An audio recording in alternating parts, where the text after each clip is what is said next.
Clara Carter had never stepped into a mansion as grand as the Grant estate, and she could feel the weight of every eye on her as she was ushered inside a poor girl from a Texas town, now wrapped in a gown worth more than her family's crumbling house. And though the satin felt soft against her skin, it also felt like chains binding her to a fate she had not chosen. Her stepfather Richard had told her plainly that the family debts would destroy them unless she agreed to marry Alexander Grant, the cold billionaire CEO, whose empire stretched across New Orleans and Wall Street alike. And so Clara, at only 22, had surrendered her dreams of freedom in exchange for survival. The wedding itself was dazzling in a way that almost mocked her fear. Chandeliers scattered golden light across polished marble floors. Violins played songs of joy, and guests whispered their admiration for the spectacle, while reporters pressed against the gates outside, hoping to capture the moment the poor farm girl became Mrs. Grant. Alexander stood at the altar, tall and distant, his expression unreadable, as his dark eyes swept over Clara, and though his tailored suit fit him like armor, she could sense an unspoken heaviness behind his stern face.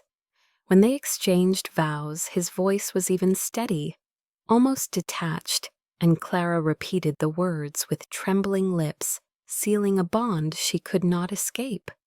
For a heartbeat, she wondered if life might surprise her, if perhaps beneath his icy exterior there was a man who could look at her with warmth.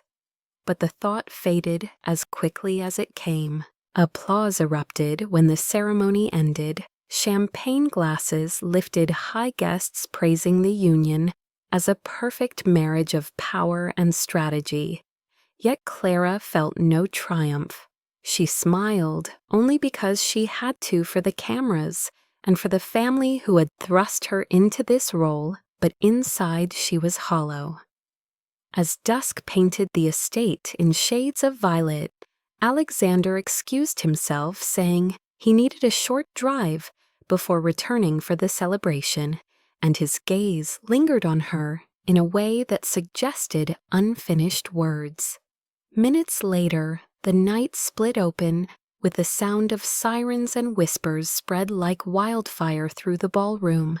His car had been struck on a lonely stretch of highway flames, consuming the metal before rescuers could reach him, and the news arrived swift and merciless. Alexander Grant was dead on his wedding night. Panic rippled through the estate. Women gasped, men cursed, and phones lit up as the story raced to every corner of the globe. By midnight, every major outlet had the same headline, flashing across screens, "Billionaire groom dies on his wedding night." By morning, Clara's pale face was plastered across tabloids. She was branded with cruel names she had never imagined.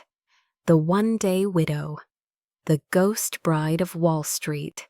Commentators argued whether she was cursed, whether her arrival had doomed the Grant dynasty, whether fate itself had rejected the union.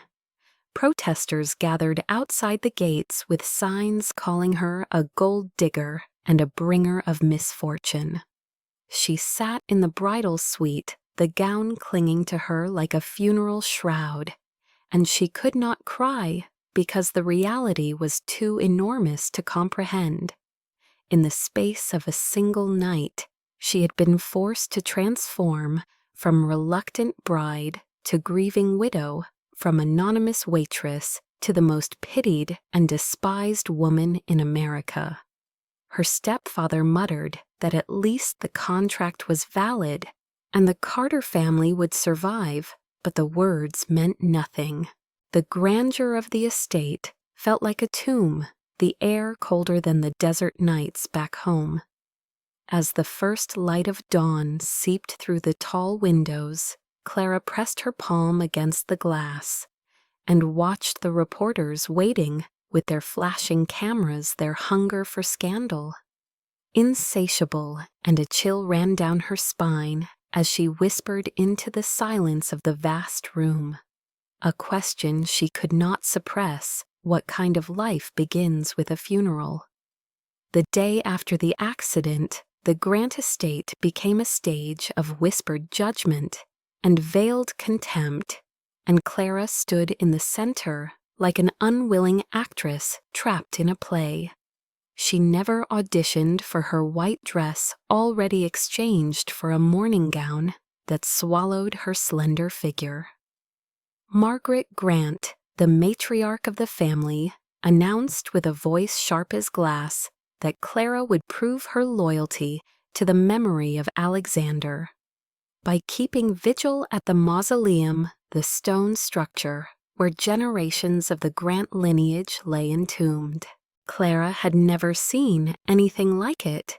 Gray marble walls, cold as ice torches flickering along the path. Silence heavy enough to crush her spirit.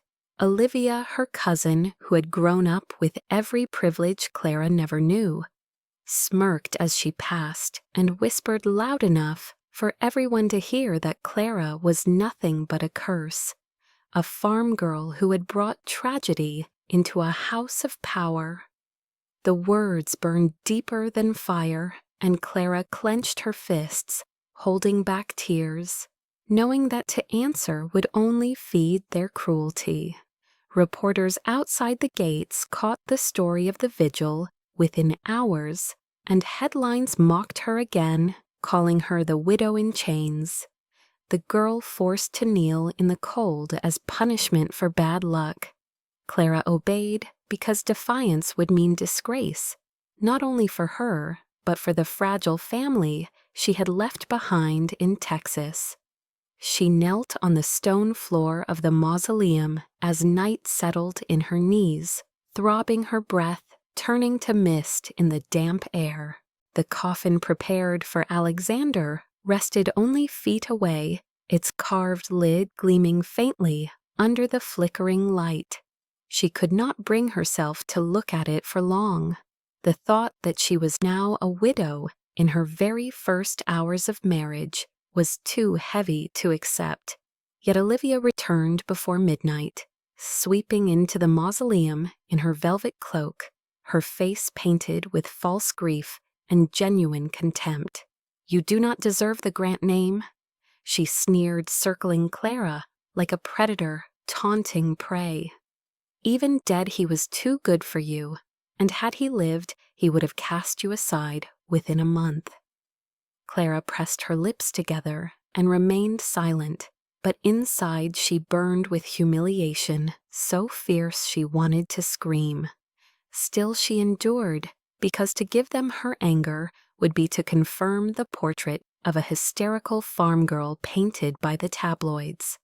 Hours passed, and her body ached the marble, biting into her bones, her hands trembling as she clasped them in her lap. She thought of her mother long gone, of the Texas fields, where she once ran barefoot, of birthday nights without cake, and promises never fulfilled. The contrast between that lonely life and this cruel opulence was unbearable. When the clock struck 3, Clara felt as though she might collapse, her eyes heavy, her head bowing despite her will. The silence of the mausoleum grew suffocating, broken only by the whisper of wind through the narrow cracks in the stone. Outside, the world called her a gold digger, a widow of one night, a symbol of disgrace, but inside the mausoleum she was only a girl, terrified and alone, clinging to the last threads of strength. Olivia's words echoed long after she left, reminders that the Grant family would never accept her as one of their own. In their eyes she was a mistake, forced upon them by circumstance, a blemish on their perfect lineage. Clara pressed her hands against the stone floor until her palms ached, whispering a prayer, not for herself but for the man whose life had been claimed so suddenly. She prayed that wherever Alexander's spirit had gone, he might find peace, even if she never would. The hours dragged until dawn painted the horizon in pale gray, yet still Margaret insisted the vigil continue her command, carried by servants who pitied Clara but dared not intervene. The mausoleum became Clara's prison, its silence her tormentor, its cold her companion. Her humiliation was complete, and the memory of Olivia's mocking smile was carved into her like a scar. She wondered how many more days she would be forced to endure this punishment, how long before the world forgot her name and moved on to the next scandal. Yet in her heart she knew that her suffering had only just begun, that this was merely the first chapter of a story written in the sorrow and shadows. And as she lifted her head toward the coffin once more, a tremor of fear rippled through her, a sense that the night had not truly ended, and that something was about to change in ways she could never imagine. Clara's body trembled as the second night in the mausoleum descended upon her, the air colder than before, the torches burning low until they cast long eerie shadows across the marble floor. And she wondered if this was how she would spend the rest of her days, bound in grief that did not feel real, yet cut her deeper than any wound. Exhaustion dragged at her, her knees raw, from hours of kneeling, her eyes burning with unshed tears. And still she pressed her hands together, as if obedience alone could shield her from the disdain of the family watching her every move. When a faint sound echoed from the far end of the chamber, she froze, her heart thudding against her ribs. At first she thought it was the wind slipping through the cracks, but then the noise grew heavier, footsteps deliberate and steady on the stone floor. Clara's breath caught. She lifted her gaze toward the coffin, terror gripping her at the thought of ghosts rising from the tomb. A tall figure stepped from the shadows, broad-shouldered, his face half lit by the flickering flame, and Clara gasped, her voice breaking in disbelief. Alexander, her husband, the man declared dead, stood before her alive, his eyes sharp and cold, his presence undeniable. She scrambled to her feet, her body shaking, words tumbling from her lips. "They said you were gone. They said the car exploded. I saw the headlines." He studied her with a look that was both cutting and strangely relieved, his voice low but steady. "You married me, and yet you could not tell if I was alive." Clara's throat tightened as fear and shock tangled inside her. How she whispered, "How are you here?" Everyone saw the flames. He took a step closer, his jaw hard. "Someone wanted me dead, Clara. The accident was no accident at all. They made sure the world believed I was gone, but they failed." She backed away slightly, her mind spinning, torn between terror of the living man before her and the comfort that he was not lying in that coffin. "But why tell no one? Why let them think you are gone?" She asked, her voice trembling. His expression darkened. "Because until I know who tried to kill me, the fewer who know the truth, the safer I am, and the safer you are." Clara shook her head, the weight of the revelation pressing down on her until she thought she might collapse. Alive, not dead, yet hidden in shadows while the world cursed her name. She whispered, "They blame me, they call me a curse, a gold digger, a widow after one day." He moved closer, his presence overwhelming. "Then let them believe it for now. You will keep the secret, you will play the grieving widow, and I will hunt down the traitor who tried to end me." Clara's chest tightened, her lips parting with fear. "And if I refuse?" His eyes flickered with steel. "Then you risk not only your life, but the survival of everyone you care for. Clara turned away, pressing her hand to the cold stone wall, her thoughts racing. She had been forced into marriage to save her family, forced into widowhood by fate, and now forced into a conspiracy that could destroy her entirely. Yet when she looked back into his eyes, she saw not only cold command, but also the faintest glimmer of something else, something that told her he was not untouched by her suffering. She swallowed her fear and nodded slowly. "I will keep your secret," she whispered. Alexander exhaled a sound more like a growl of restrained rage than relief. "Good, for now we let them think you are alone. We let them believe the lie, and together we will uncover the truth." He reached out, brushing a finger against the bruises on her hands, his touch fleeting yet powerful, and Clara felt her breath hitch. "You have already suffered because of them," he said, "and I will not allow it again." Then, without another word, he turned back into the shadows, his figure disappearing as quickly as it had appeared, leaving Clara standing in the mausoleum, her heart pounding, her world forever altered.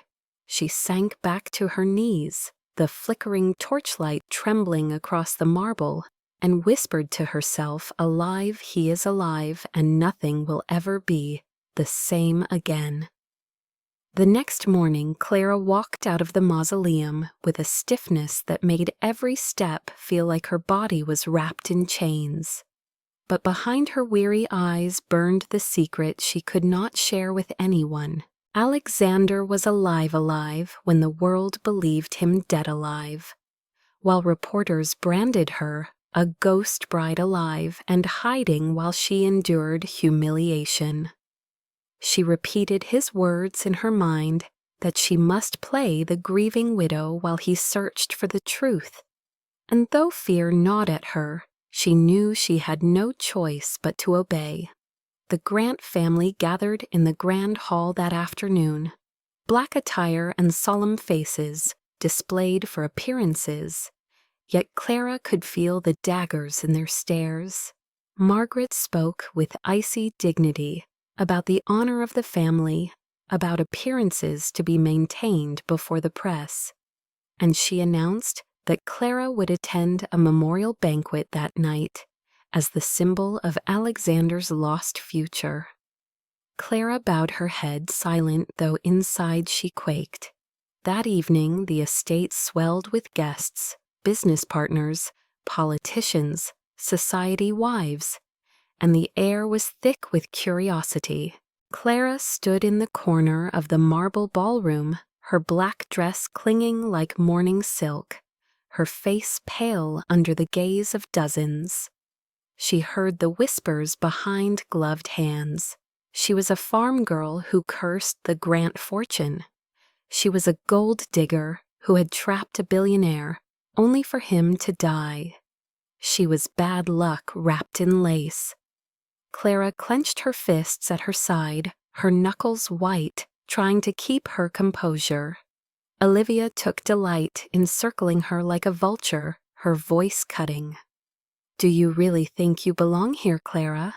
Do you think you deserve to wear his ring?" Clara looked down at the band on her finger, her throat tightening, but before she could answer, Olivia snatched at her hand and cried out loud enough for all to hear.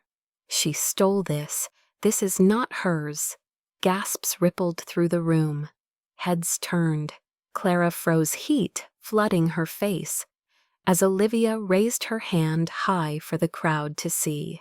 The Grant family ring glittered beneath the chandelier, its diamonds a legacy of power, and Olivia sneered.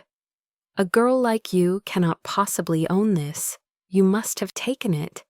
The crowd murmured judgment, rising like a tide. Clara's lips trembled, the words caught in her chest.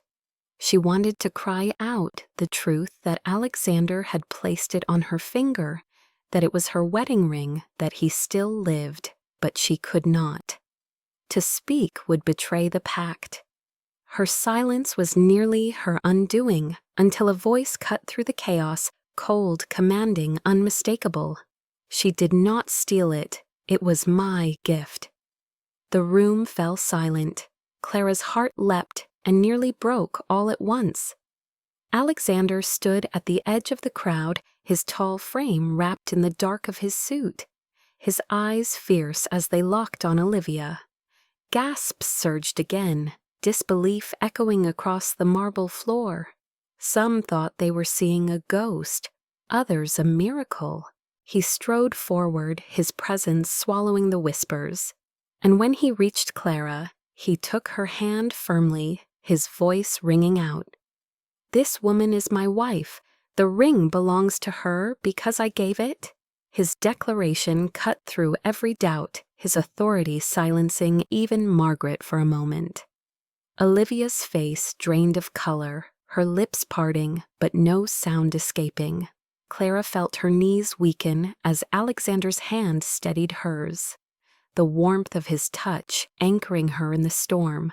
She dared to look up at him, her heart racing with both relief and fear.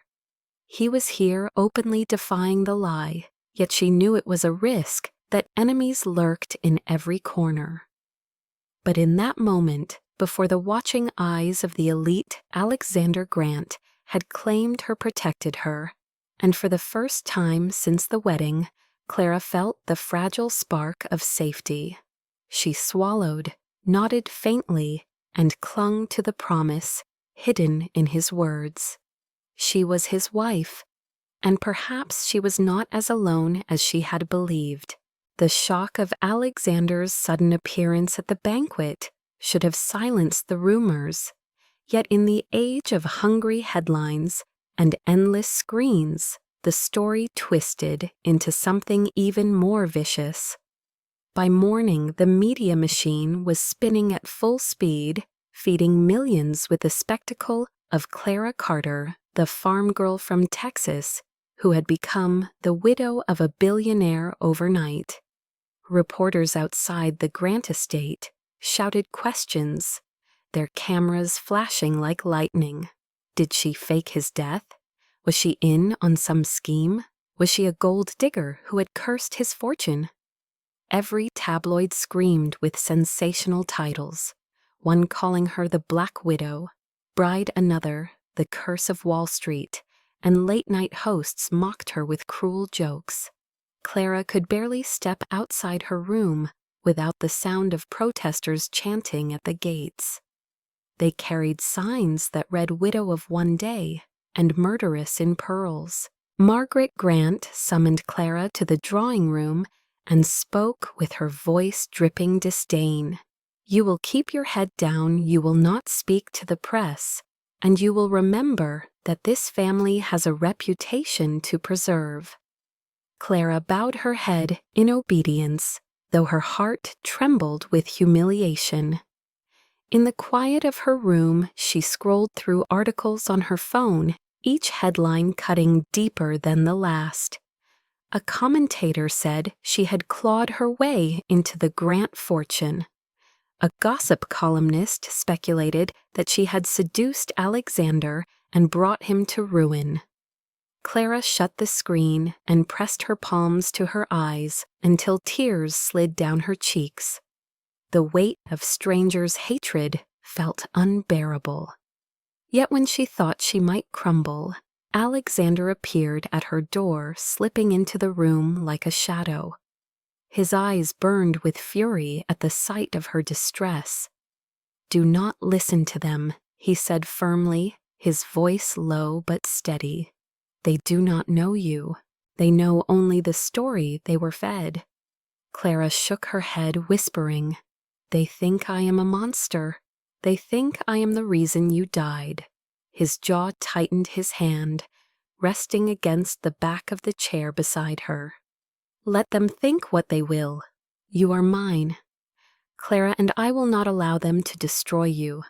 She lifted her gaze, startled by the force of his words, and for a fleeting moment the fear inside her eased, but the scandal did not stop.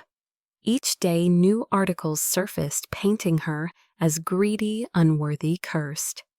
Clara became the subject of ridicule, her name trending on social media as people debated whether she was villain or victim. At night she dreamed of escape, of running back to Texas, but when she remembered Alexander's eyes, she hesitated. He needed her silence, her endurance, her faith in his unseen plan. And though she had never asked to love him, a seed of something dangerous had begun to grow inside her, watered by every small act of protection he offered. That week the protesters broke through the gates and swarmed the steps of the estate until police dragged them away. Clara watched from the window, her heart hammering, and whispered to herself, "How much longer can I endure this?" The answer came when Alexander stepped into the room, his expression softening only for her. "As long as it takes," he said quietly, and though she had not spoken aloud, he seemed to know her thoughts. "For now you will suffer their words, but soon the truth will silence them." Clara pressed her hand against her chest, steadied by his certainty. Yet she could not shake the fear that the world would never forgive her. She was the widow, they despised the bride. They mocked the girl from nowhere who had stepped into the glare of a world too cruel to show mercy. Days passed beneath the weight of scandal, until Clara felt her spirit near collapse. Yet in the middle of the storm, Alexander came to her one evening and told her to follow him. She obeyed in silence, uncertain where he was taking her, until his car rolled far from the city lights, away from the cold marble of the estate, and into the quiet stretches of Louisiana backroads. They stopped at a small roadside diner, where the neon sign flickered faintly, a place so ordinary it felt like a dream after weeks of suffocating luxury. Alexander led her inside, and the waitress greeted him with casual indifference, clearly unaware she was serving one of the most powerful men in America. They sat at a booth, the red vinyl seats cracked with age, and for the first time since the wedding, Clara felt almost normal. When the waitress asked for her order, Clara hesitated, then whispered that she wanted apple pie. Alexander's eyes flickered with surprise. She admitted softly that she had never had a real birthday cake or pie, that every year had been forgotten or dismissed, and her voice broke when she said she had always wondered what it felt like to taste something sweet meant only for her. When the slice arrived, golden crust glistening, Clara took a small bite and tears welled in her eyes. She smiled through them, whispering that it was the most beautiful thing she had ever eaten. Alexander watched her with a gaze that softened the steel of his demeanor, giving way to something gentler, and he told her that from now on she would never miss another birthday, that he would buy her every pie in the world until she found her favorite. After the meal, he drove her to a meadow where fireflies shimmered in the dusk like scattered stars, their glow weaving patterns across the warm night air. Clara stepped out of the car and spun slowly, laughing softly for the first time in what felt like years. The sound startled even her, fragile and new. Alexander leaned against the car, his expression unreadable, yet his eyes fixed on her as if she were something rare he did not want to lose. She asked why he had brought her here, and he answered that sometimes even men, surrounded by wealth, needed to remember what simple beauty felt like.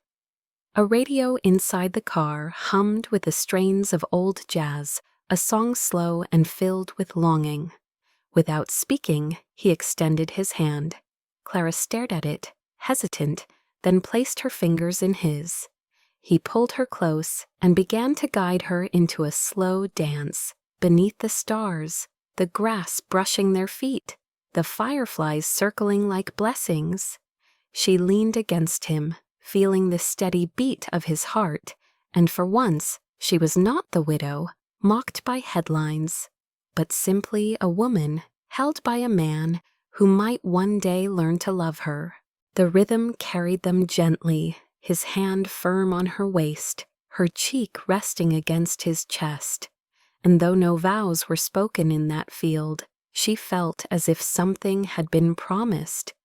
The scandal, the mausoleum, the whispers of curse and greed all faded, until there was only the soft swing of their bodies in time, with the music and the quiet confession of their silence.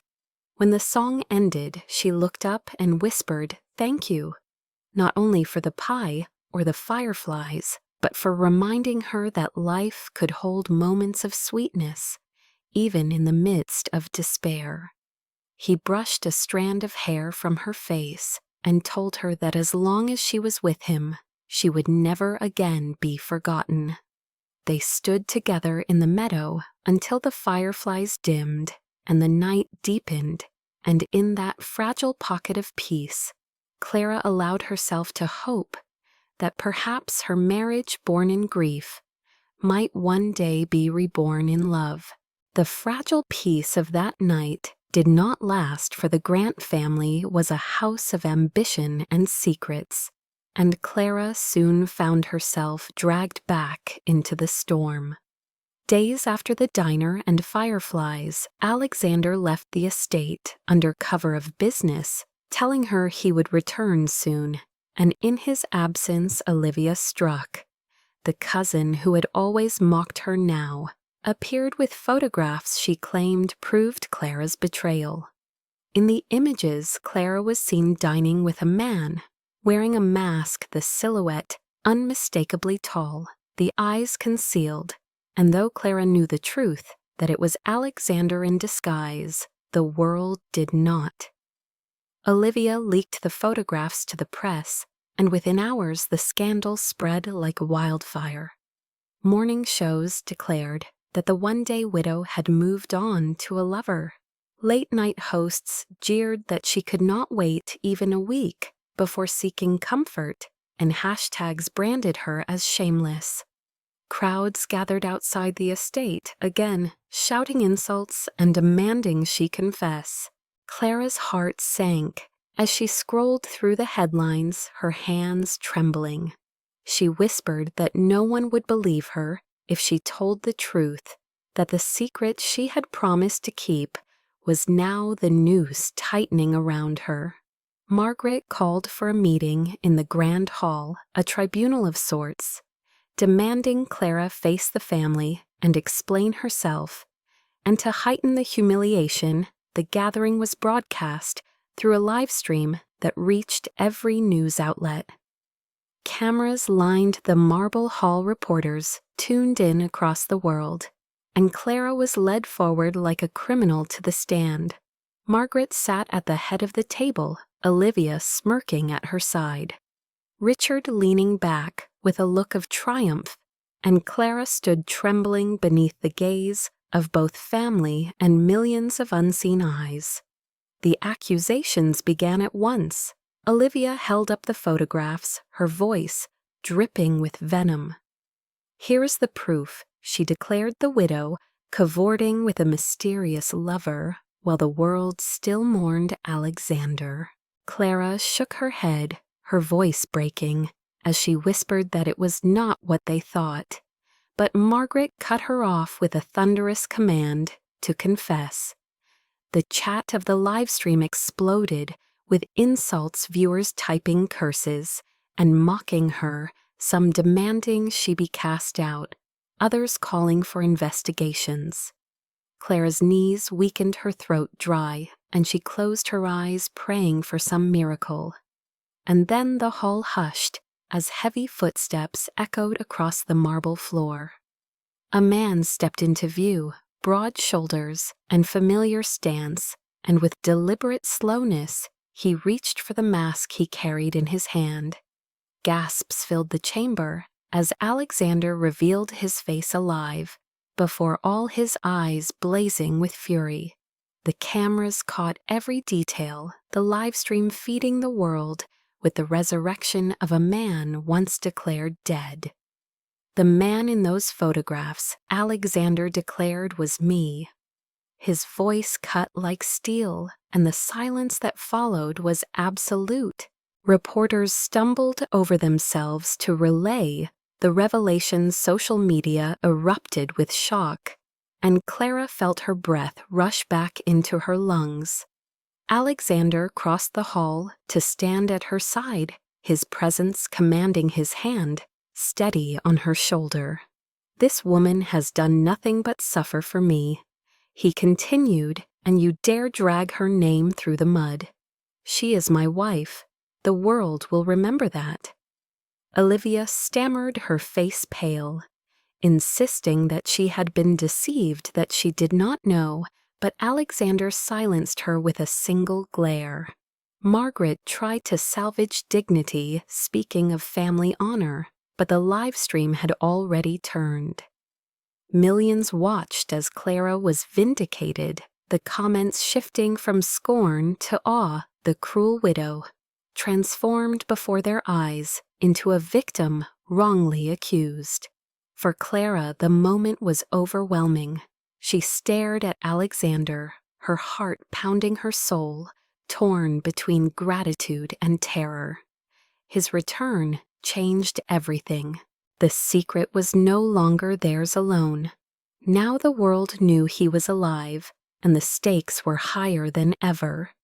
Yet in that moment, as his hand remained firm on her shoulder and his voice rang with unwavering authority, Clara felt the first true shield against the storm, a protection stronger than any vow, a declaration that she was no longer standing alone. And though fear still lurked in the corners of her heart, a spark of hope burned brighter, the hope that perhaps love might grow, even in the ruins of betrayal. The fallout from the livestream shifted the world's gaze, but it also intensified the danger within the walls of the Grant estate. Olivia and Richard seethed in humiliation, their plot exposed before millions. Their names whispered in shame, and in their fury they turned their sights more directly on Clara. She had survived the ridicule of the press and now stood vindicated at Alexander's side, and that made her an even greater target. One night, as Alexander was away, securing evidence, Clara was lured from her room by a servant's urgent whisper that Margaret demanded her presence near the stables. Trusting the message, Clara followed into the dark courtyards, her heart unsettled until rough hands shoved her forward and the heavy door of the guard dog kennel slammed shut behind her. The growls of massive hounds filled the air, their eyes glinting in the dim light, the smell of fear thick. Clara stumbled back against the iron bars, her voice breaking as she cried out, "Why does everyone hate me? What have I done to deserve this?" The dogs lunged at the chain link, snapping jaws, inches from her skin, and she pressed herself to the corner, tears streaming down her face. Hours felt like days, her body bruised from the fall, her mind spiraling with terror. She thought of Alexander and wondered if she would ever see him again, if he would even know what had become of her. Yet fate brought him sooner than she expected. He returned and heard her cries carried on the night air. He stormed across the courtyard, fury radiating, and wrenched the kennel door open with his own hands. Clara collapsed into his arms, sobbing. Her dress torn, her skin scratched, and Alexander lifted her as though she weighed nothing. Reporters had gathered at the gates, drawn by rumors of unrest, and as he carried her across the courtyard, the flash of cameras erupted like fireworks. The world watched as the billionaire, once thought dead, held his trembling wife against his chest, his jaw set in steel. He did not hide in shadows now. He strode directly to the gates, still cradling her, and when the reporters shouted questions, his voice cut through the chaos. "She is my wife," he declared. "No one will harm her, not while I live." Then he bent his head and kissed her a kiss, fierce and protective, a kiss that silenced the crowd. The cameras captured the moment, and within hours it spread across every screen. Headlines changed overnight. The ghost bride became the woman defended by a living billionaire. The widow scorned became the wife cherished. Social media exploded with awe. Clips of Alexander kissing Clara outside the estate, played again and again, set to music dissected by commentators who declared it the most romantic stand of the decade. Clara clung to him in that moment, her tears dampening his shirt, her heart a storm of fear and gratitude. She whispered that she could not endure much more, that the hatred was crushing her, and Alexander answered with a vow. "You are no curse, Clara. You are the only light in this darkness." His words spoken before the world bound them together in a way stronger than law or blood. For the first time, Clara felt not just the role of a pawn in a cruel game, but the reality of being chosen, defended, cherished. Yet even as the world swooned at the spectacle, danger brewed deeper.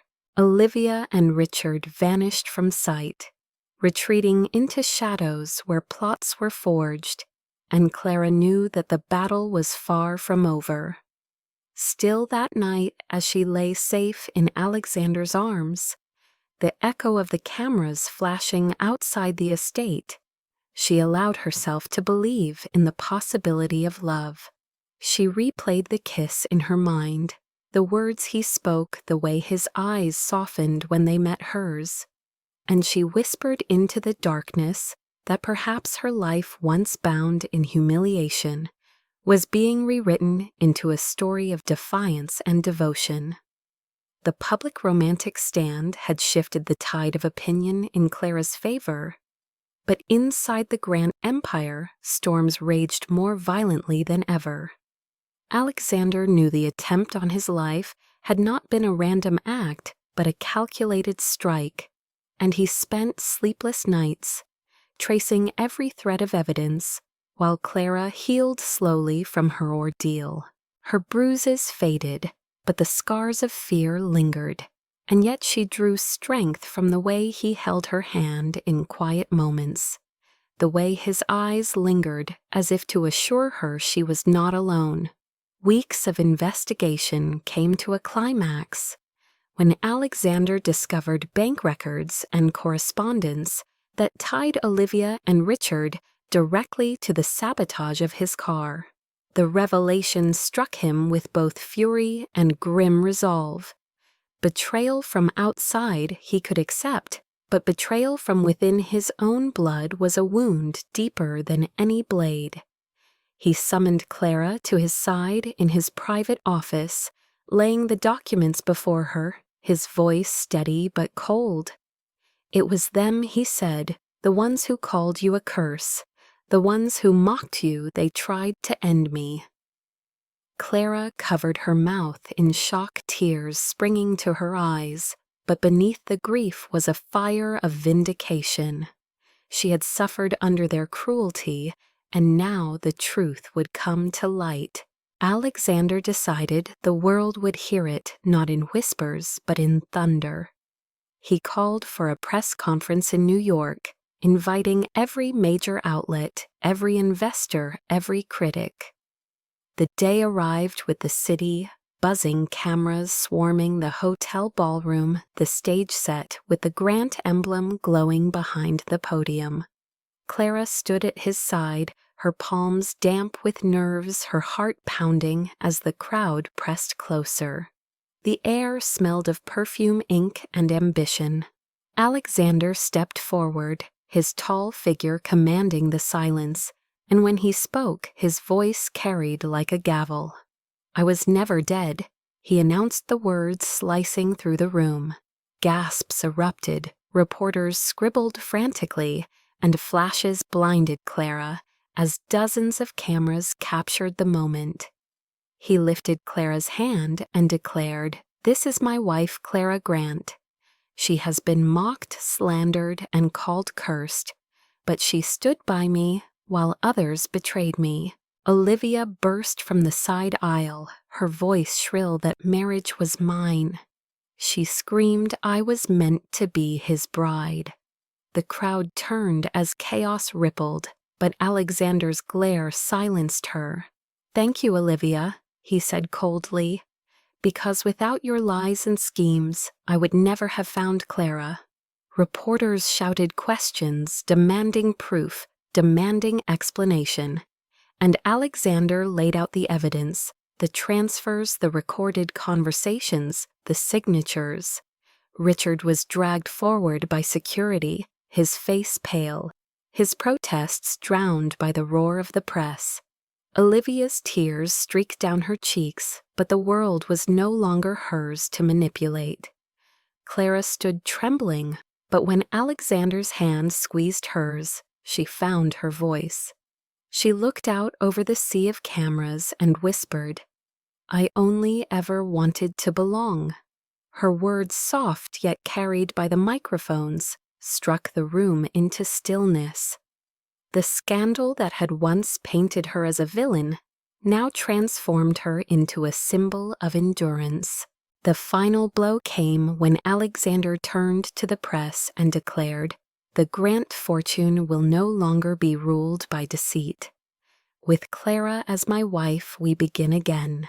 The applause that followed was not polite, but thunderous, the sound of walls crashing down. Clara's eyes blurred with tears as she clung to his hand, knowing that the man who had once been a stranger, forced upon her, was now the shield against a world that had tried to break her. Outside the hotel, the streets filled with supporters, cheering the rebirth of a story once thought cursed, and as Alexander led her from the stage, Clara felt the weight of her past begin to lift. The final showdown had ended, not in her ruin, but in her redemption, and the path ahead, though still uncertain, glowed brighter than she had ever dared to dream. The weeks after the press conference unfolded, like the slow turning of seasons, the once hostile media now flooding with praise and fascination. The name Clara Grant spoken not with scorn, but with admiration. Headlines that had once labeled her a ghost bride now celebrated her as the woman who had endured humiliation and emerged with dignity. From Ghost Bride to Queen of Wall Street, one magazine proclaimed, while another published a cover story calling her the survivor who turned scandal into grace. The Grant estate, once cold and suffocating, was transformed as preparations began for a rebirth wedding, a ceremony not bound by contracts or survival, but by choice. Clara stood before the mirror in her gown, not the silk shroud that had bound her on her first day, but a dress she had chosen herself, simple and elegant with lace that shimmered under the light. She traced her reflection with trembling fingers, remembering the girl who had arrived from Texas with fear in her chest, and marveled at the woman, staring back, now steadier, braver, beloved. The ceremony took place in the gardens of the estate, where magnolias bloomed the air, rich with their fragrance. Guests gathered not out of obligation, but to witness a story that had captured the nation. Reporters lining the edges, but silent for once, as if afraid to disturb the sacred moment. Alexander stood waiting at the altar, his dark suit tailored yet softened by the warmth in his eyes that no longer looked past her, but into her, as though she were the only truth he had ever sought. When Clara walked toward him, The crowd hushed, and for the first time, she felt no weight of humiliation, no whispers of curse, only the steady beat of her heart, echoing the rhythm of his. They exchanged vows not scripted by family or law, but spoken from their own hearts. Alexander promised that he would never again let shadows touch her without his shield, that he would honor the fire in her spirit that had endured every storm. Clara promised that she would stand beside him, not out of duty, but out of love, that she would believe in him, even when the world doubted, that she would be the home he had never found in power or wealth. When he slid the ring onto her finger this time, it was not a gesture of possession, but of devotion. And when he kissed her, the garden erupted in applause. Cameras flashed, but Clara no longer feared them. The world could look all it wanted. What mattered was the truth in his arms. At the reception, a table was set, not with towering cakes of excess, but with something chosen for her. Alone, a golden apple pie, fragrant and warm. Alexander cut the first slice and placed it into her hands, his smile rare and unguarded. Together they lifted their forks and tasted the sweetness, carrying her back to that night in the diner when she had confessed her longing for something simple and kind. Tears pricked her eyes as she whispered, "This is what home tastes like." He leaned close, his voice, a low vow meant only for her. "Clara, you are my home now." The guests cheered, glasses raised, music swelling. But for Clara, the world had narrowed to the man beside her and the life they would build. The girl who had once been forced into a marriage she did not choose, now stood reborn in a union carved from fire, betrayal, and redemption. And though the future was uncertain, she no longer feared it. She had endured the funeral that began her story, and now she stood in the light of her own wedding. Not as a widow mocked by fate, but as a woman cherished by love.